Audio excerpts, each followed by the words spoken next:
Et parlant des policiers, les appels au 911 pour des tentatives de suicide ont augmenté de façon significative. Des données inquiétantes qui démontrent l'importance que les policiers soient formés adéquatement pour intervenir auprès des personnes qui ont des problèmes de santé mentale. Marie-Hélène Rousseau.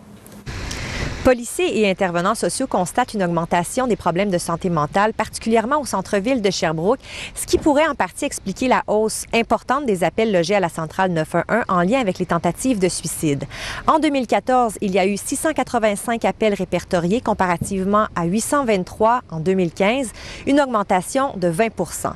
Le service de police de Sherbrooke tente de mieux former ses policiers qui sont de plus en plus appelés à intervenir avec des personnes qui ont des problèmes de santé mentale. D'ailleurs, un projet pilote est en cours à Sherbrooke. Depuis le printemps, des patrouilles mixtes composées d'un policier et d'un intervenant social allient leurs forces pour répondre à des situations de crise. Pour l'instant, 10 policiers font partie de cette équipe. Et ça occupe, je dirais, plus de 8 heures par jour d'intervention avec nos policiers, avec ces gens-là. Et nous, on a à cœur de traiter humainement ces gens-là, être prêts, mais il faut donner le soutien, il faut que nos policiers soient formés puis soient capables de répondre adéquatement.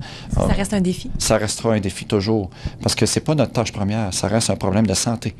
Au sein des programmes de techniques policières, on travaille aussi à améliorer la formation aux futurs policiers sur les enjeux spécifiquement en lien avec les problèmes de santé mentale.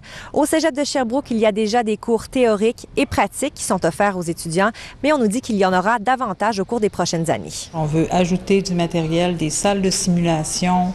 On veut aussi perfectionner nos enseignants pour faire en sorte qu'ils aient une meilleure qualité d'enseignement.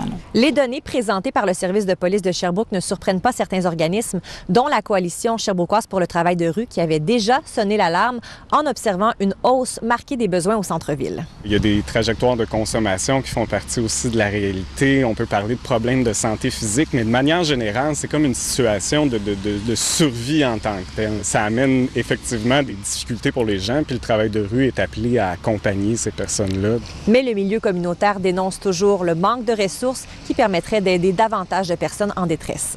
Ici Marie-Hélène Rousseau, Radio-Canada, Sherbrooke.